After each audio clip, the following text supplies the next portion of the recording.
Bismillah, wassalatu wassalam ala rasulillah sallallahu alayhi wa sallam. Nous voilà dans une autre assise, une autre rencontre, avec un autre sujet, à savoir qu'Inch'Allah, à partir de cette assise, on va commencer toute une série qui parle de l'éthique et la morale. Bien évidemment, celui qui veut parler de l'éthique et la morale, il a le meilleur exemple en la personne du bien-aimé Mohammed sallallahu alayhi wa sallam. Il était l'exemple parfait de l'éthique et la morale. Et il l'a manifesté, caractérisé avec des faits, des dires et des gestes dans son quotidien, sallallahu alayhi wa sallam. Et il nous a laissé la sunna, la tradition prophétique pour nous aujourd'hui pour en parler. Et donc, je voulais en parler du bien-aimé, sallallahu alayhi wa sallam. Et pour en parler, il nous faut des assises et des assises. Donc, je voulais parler plus du prophète, sallallahu alayhi wa sallam, en tant qu'époux. أردت الحديث أتكلم عن الأخلاق ومن أراد أن يتكلم عن الأخلاق فيجدها متمثلة في خلق الحبيب صلى الله عليه وسلم. أردت أن أتكلم مع الأساتذة الأفاضل عن النبي صلى الله عليه وسلم كزوج، ولكن دعوني أتقدم بالشكر للأساتذة الأفاضل والمشايخ. شيخنا عبد النور دكتور وأستاذ في العلوم الإسلامية في معهد الغزالي، أهلا وسهلا ومرحبا بك. دكتور بن بوزيد مسؤول بيداغوجي لمعهد الغزالي لتكوين الأئمة وأستاذ في نفس الوقت. الشيخ عبد العال مامون إمام وعنده في مرجع في إذاعة برفا. مرحبا بكم أيها السادة والأفاضل. Donc, la première question moi, qui me vient à la tête, c'est quoi le mariage? Et donc, si je peux poser la question à notre cheikh Abdel Nour, qui lui, il est déjà marié, père et papa d'enfants. Cheikhna, c'est quoi le mariage, le concept du mariage? Bismillah wa salatu wa salam ala rasulullah wa ala alihi wa sahbihi wa man wala. Certes, ce sujet est un sujet très important. C'est un sujet très important, surtout à l'heure actuelle, où on remarque que la majorité des musulmans, ou beaucoup de musulmans, n'ont pas compris réellement c'est quoi l'éthique du prophète sallallahu alayhi wa sallam en tant qu'époux. Le mariage en islam, ce n'est pas seulement un simple concept, mais est un engagement solennel. C'est ce que j'allais dire. Mithaq Ghalid est un engagement sacré entre un homme et une femme. Cet engagement est fondé sur l'amour, la compassion, afin de fonder une famille. Car la famille, en islam, est la première cellule de la société. Pour voir la société épanouie, prospère, développée, stable, il faut assurer la stabilité de la famille. Et la famille est composée essentiellement du couple, de l'homme et de la femme. Le mariage, autrement dit, est une étape très importante dans la vie de l'individu. C'est une étape. Sachant que, chers auditeurs, auditrices, téléspectateurs, qu'on est des passagers sur Terre. On est des passagers sur Terre. Donc le mariage est une étape très importante. Ce n'est pas seulement un simple instrument pour légaliser l'acte sexuel ou les relations sexuelles, mais c'est un accord qui unit l'existence de deux êtres, l'homme et la femme, pour les rendre complémentaires. Parce qu'Allah subhanahu wa ta'ala a créé l'homme comme il a créé la femme pour être complémentaires, pour s'aider à adorer Allah subhanahu wa ta'ala, à faire face aux problèmes de cette vie, de ce bas monde. D'accord. Donc le mariage, en d'autres termes, donne un rythme nouveau à la vie de l'homme et de la femme. On peut dire aussi, du point de vue théologique, dans la théologie musulmane, le mariage en islam a beaucoup de bienfaits, tant pour l'individu et pour la société. Exactement. Parce que, comme j'ai dit tout à l'heure, pour garantir le développement, l'épanouissement de la société, il faut assurer un strict minimum de stabilité vis-à-vis du couple. Et pour fonder une famille, ça nécessite le mariage. Il faut un bon démarrage, un bon commencement selon l'éthique et les règles prescrites par le prophète sallallahu alayhi wa sallam. Barakallahu fik Cheikhna. Donc si j'ai bien compris, si je peux résumer, vous pouvez me corriger, le mariage en islam, c'est, on va dire, c'est comme un arbre. On va d'abord les racines de l'arbre sous la terre. Les racines d'un mariage religieux, c'est plus l'adoration d'Allah. C'est ça ce que vous voulez dire, Cheikh. Donc l'adoration d'Allah, c'est la racine de cet arbre, mais ça n'empêche que cet arbre peut donner naissance à des branches. Donc s'aimer, prendre sur soi des concessions, le sacrifice et tout ce qui s'ensuit. Cheikhna, barakallahu fik Cheikh Abdel Nour, Cheikhna Samir, عطانا une définition, Cheikh Abdel Nour, il a habité تزيد عليها, ouais, moi je voulais plus passer du moment qu'on a parlé, mais vous pouvez rajouter l'importance, أهمية الزواج في الإسلام, l'importance du mariage en islam. Il a un but, il a un objectif, il a, barakallahu fik.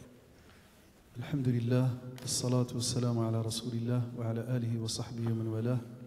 Notre cher frère Cheikh Khaled, mes chers frères Cheikh Abdel Nour, Cheikh Abdel Al, nos frères auditeurs et auditrices, téléspectateurs, Assalamu alaikum jami'an wa rahmatullahi wa barakatuh. Permettez-moi s'il vous plaît de réciter un verset coranique, un verset très important pour comprendre l'institution du mariage.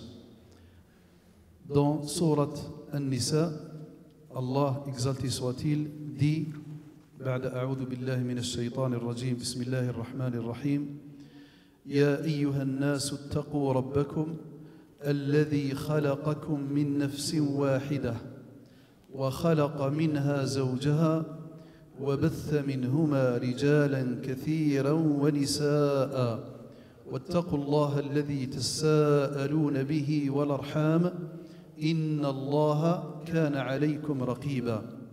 Ce qui signifie, ô hommes et femmes, soyez pieux envers votre Seigneur qui vous a créé d'un seul être, Adam, ou d'un seul principe vital, et il a créé de lui, du même genre, son épouse Ève, Hawa, et par eux, il a disséminé sur terre beaucoup d'hommes et de femmes. Soyez pieux envers Allah, que vous invoquez dans vos requêtes, et respectez les liens de parenté.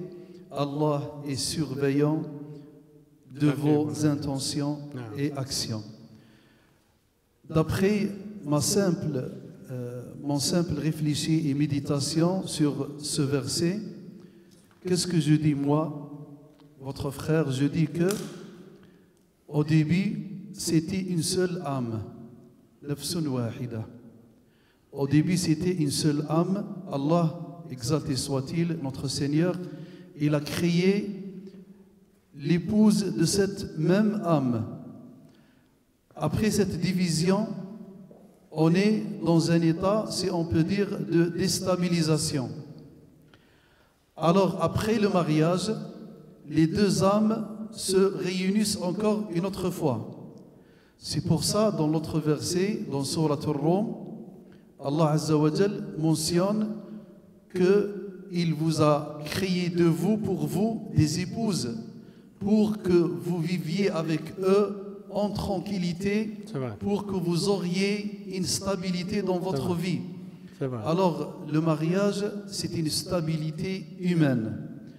Alors, on peut dire que l'être humain, s'il veut vivre sans cette institution, si on veut détruire cette institution de mariage, alors on n'aura pas de vie stable sur la terre. Ça, je trouve que c'est une notion très importante pour comprendre le mariage. Barakallah. Donc, oui, tout à fait. c'est une société entre les deux époux dans le capital et l'adoration d'Allah. Et ça a aussi un autre impact, et c'est ce qu'il a dit tout à l'heure notre cheikh, Mithaq al-Ghalid, c'est un engagement solennel. C'est un engagement, subhanallah, ça veut dire on prend Allah et son messager comme témoin de notre union. Par la suite, on va en parler. Donc, pour rebondir, je reviens à notre cheikh Abdelal, ce qui vient de ramener comme définition du mariage, de votre point de vue, le mariage, la définition, mais l'importance aussi. Moi, je veux parler de l'importance du mariage.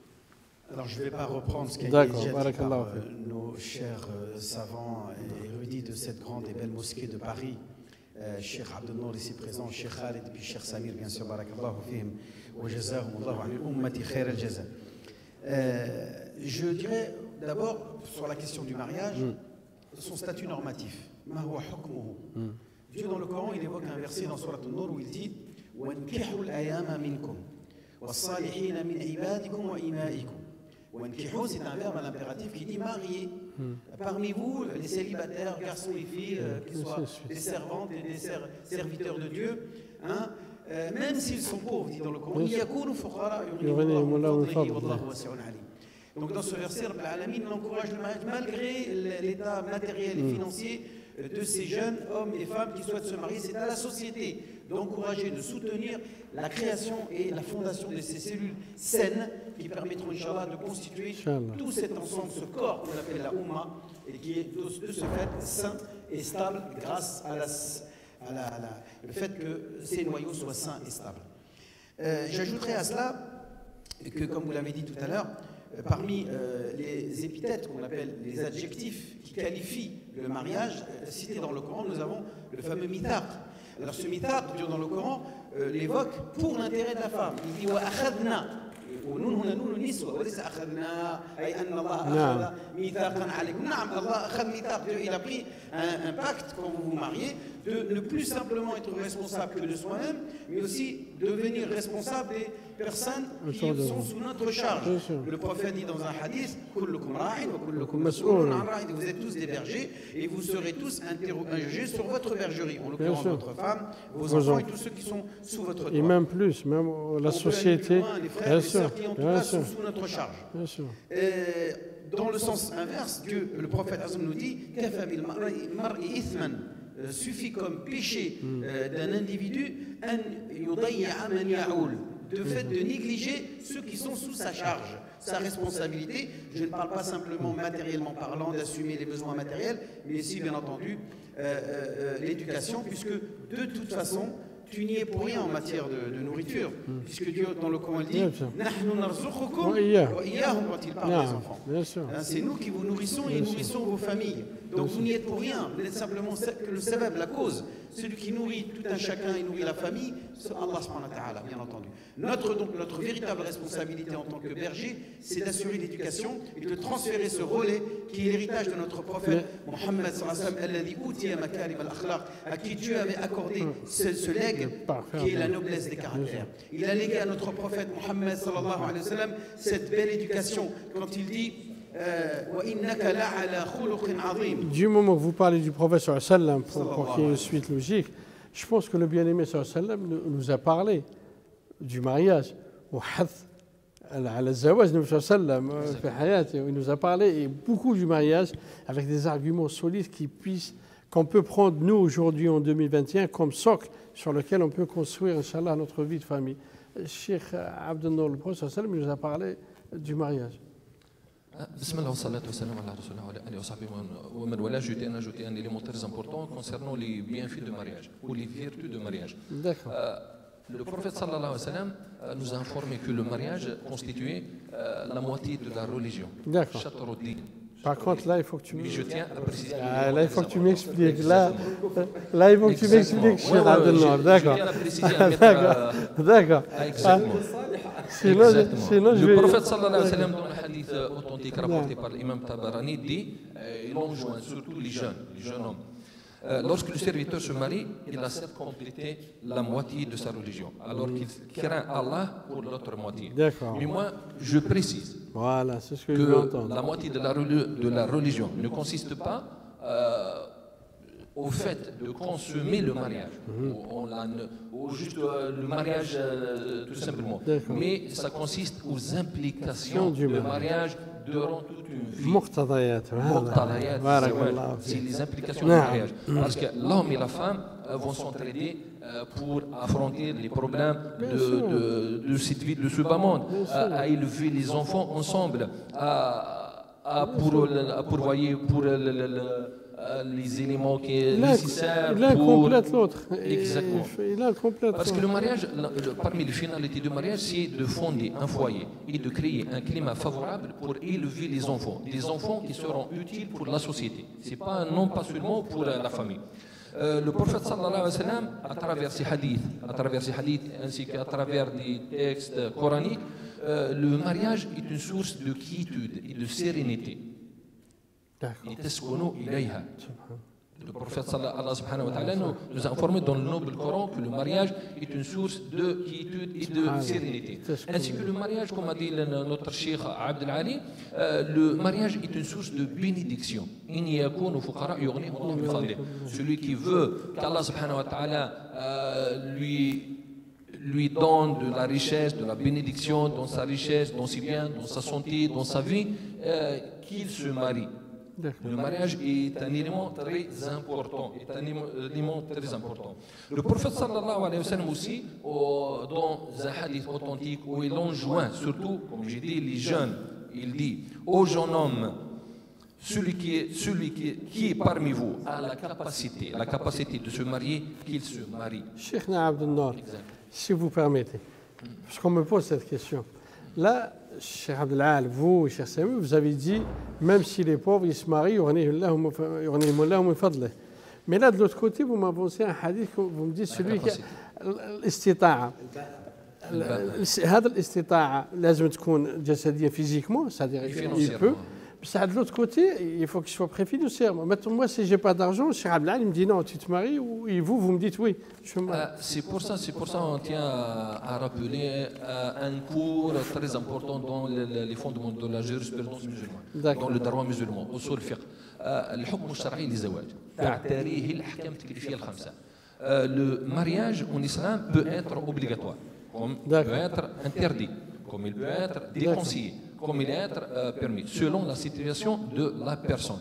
Parce que les personnes sont différentes les uns les autres. Les personnes sont différentes les uns les autres. Par exemple, le mariage, la vision islamique, la vision musulmane, le mariage est obligatoire pour un jeune qui a la capacité physique, mentale, morale, financière et qui est soumis à la tentation de la fornication et des péchés, ainsi de suite. Donc, pour parer à cela, il doit se marier. Cheikh Abdel Nour, Wallah, je vous respecte énormément. Et moi, j'ai eu un cas ici en France et j'aimerais bien que tous les jours, vous me donnez une réponse concrète.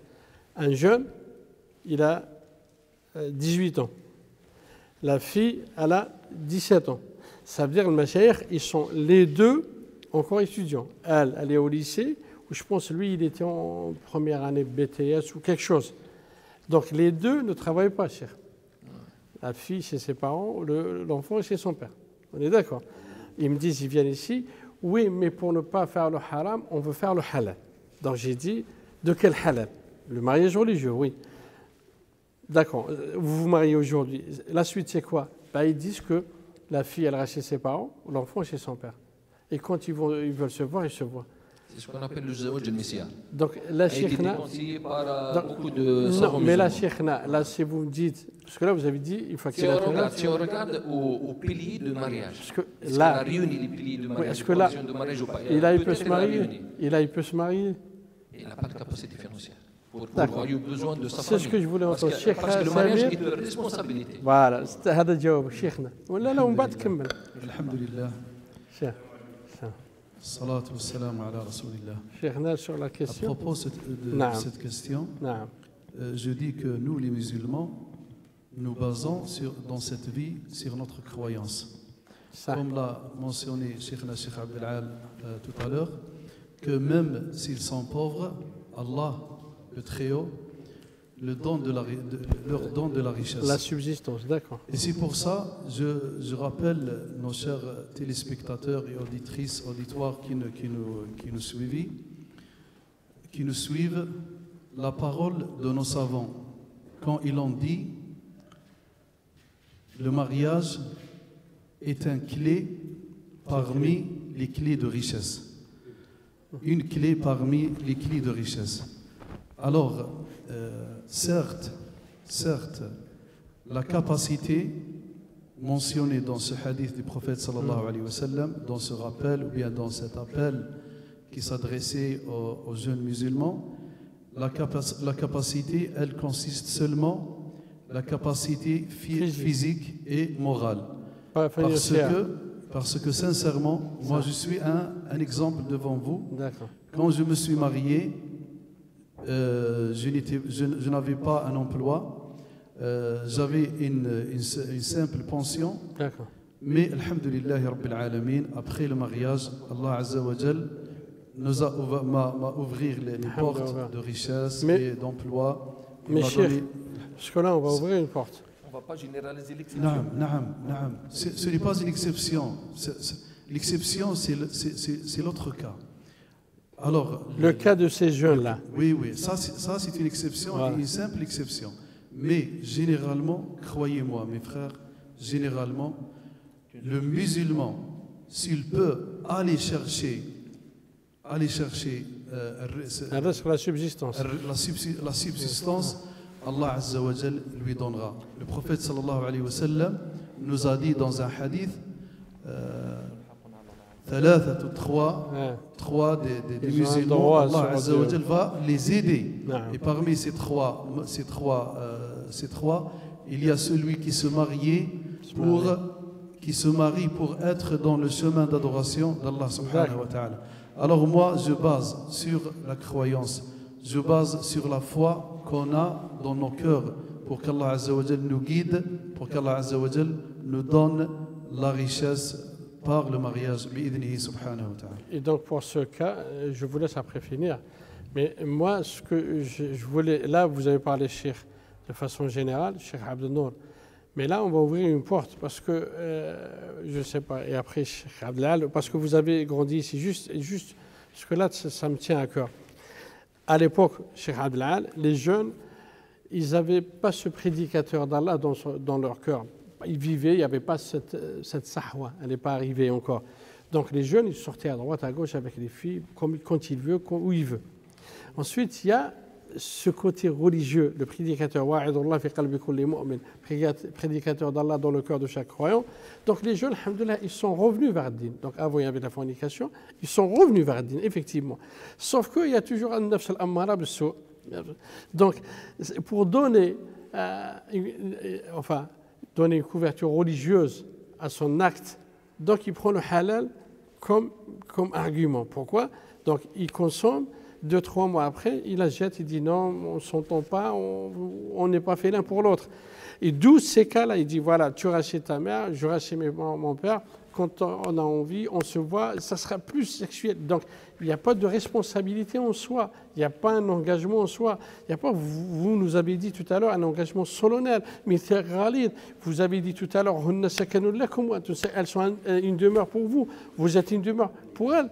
Donc il n'y a pas, vous dites Allah vous avez été d'elle, ou Allah a fait, vous êtes des vêtements pour elle et inversement. Là on ne le trouve pas, ce que vous venez de dire, là on ne le trouve pas. Je vous laisse juste intervenir parce que là on est pris par le temps. C'est simplement pour résumer ce qui a déjà été dit par nos chouïrs, par une approche étymologique de ces deux expressions qui nous semblent contradictoires. Où dans le Coran il dit et puis la parole du prophète qui dit qui est traduit souvent par la richesse. Qui fait Allah il dit d'un côté mariez-les même s'ils sont pauvres, et le prophète qui dit si vous êtes riche mariez-vous. Eh bien nous disons non, que le mot ba'a ici ne veut pas dire richesse. Le mot ba'a ici veut dire husn tadbir, an yakun lahu jur'a wa qudra ala tadbir shu'uni hayatihi. Qu'il soit en mesure de prendre en charge et d'assumer lui, d'assumer sa famille, même s'il n'a pas tout de suite les moyens, mais il est en mesure, c'est-à-dire il a les prérequis, les prédispositions les capacités intellectuelles, mentales et même physiques pour assumer pleinement la prise en charge d'une famille. Et non pas forcément d'avoir immédiatement la richesse, puisque comme l'a dit Cheikh, la baraka, et Cheikh Abdel aussi l'a dit après, elle vient après le mariage, et non pas avant. Bien sûr. Elle vient pendant, dès qu'on se marie, il nous ouvre les portes pour combler nos besoins. Et effectivement, ce couple que tu viens d'évoquer, qui chacun vit chez ses parents, moi je suis assez réticent pour le fait d'accepter ce genre de pratique où chacun des deux reste chez ses parents et assouvit ses besoins sexuels en se rencontrant dans un hôtel ou chez l'un des deux parents. Je suis assez réticent puisque, en principe, quand on parle de mariage, quand on parle de mithaq, c'est que l'homme assume. Il assume son rôle. Comment toi, tu dis à ta femme, reste chez ton père, c'est ton père qui continue à te prendre en charge, mais moi je profite de toi. Et inversement.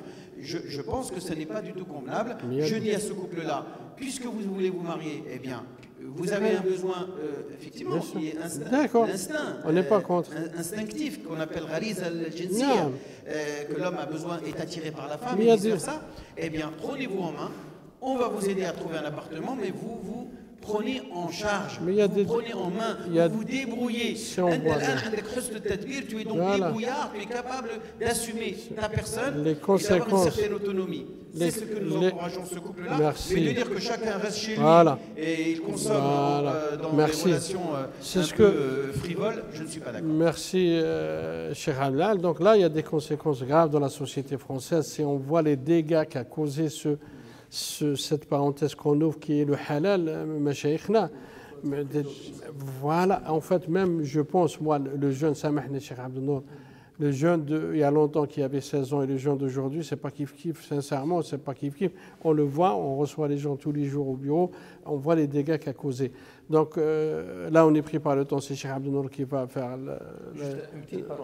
la parenthèse. Vous clôturez. Un petit rappel, je tiens à rappeler surtout essentiellement les finalités du mariage. Parce que le mariage en islam a des finalités et des objectifs. Comme je disais tout à l'heure, il ne faut pas rendre le mariage un simple instrument de légalisation de la relation sexuelle. Mais le mariage en islam a beaucoup d'objectifs et de finalités. Parmi ces finalités, par exemple, d'avoir la progéniture. Donc, on prend le cas que tu as cité tout à l'heure, donc elles vont délaisser toutes leurs responsabilités pour assouvir leur désir sexuel. C'est ça, barakallahu fi. En même temps, par exemple, parmi les finalités, parmi les principes immuables de l'islam concernant le mariage, la pérennité du mariage. Il faut assurer la pérennité du mariage. C'est pour ça que le zawaj al-mu'aqqat, déterminé par un temps, est interdit par l'islam. C'est pour ça en islam, Allah subhanahu wa ta'ala et le prophète sallallahu alayhi wa sallam ont mis tous les moyens nécessaires pour pérenniser le mariage et nous ont interdit ou nous ont mis en garde contre toute chose qui enfreint à ce principe, à cet engagement solennel. C'est de ça que je voulais parler. Le prophète dit surtout que celui qui n'est pas en mesure de se marier, il ne se marie qui n'a pas le ba'ar, qu'il pratique le jeûne. Donc c'est notre... C'est le sujet. C'est le sujet, barakallahu fikum al-shaykh. C'est le sujet de notre prochaine assise, parce que là on parle du mariage, comment on se marie, les conditions, et après on a le parfait exemple dans le bien-aimé sallallahu alayhi wa sallam. Il était le bon mari. Donc on arrive à terme, on est toujours pris par le temps. Barakallahu fikum al-hudur. Donc je tiens à vous remercier pour votre encouragement et votre présence chaque semaine. Barakallahu fikum. Donc je vous dis, prenez soin de vous, que Allah vous protège. On se voit Inch'Allah la semaine prochaine. Je laisse Cheikh Abdelal, il a le micro. Très brièvement, je vous dis salam alaikum wa rahmatullahi wa barakatuh. Wa alaikum assalam wa rahmatullahi ta'ala wa barakatuh. Wa ila liqa inshallah l'asbu'a al-muqbil. Inshallah.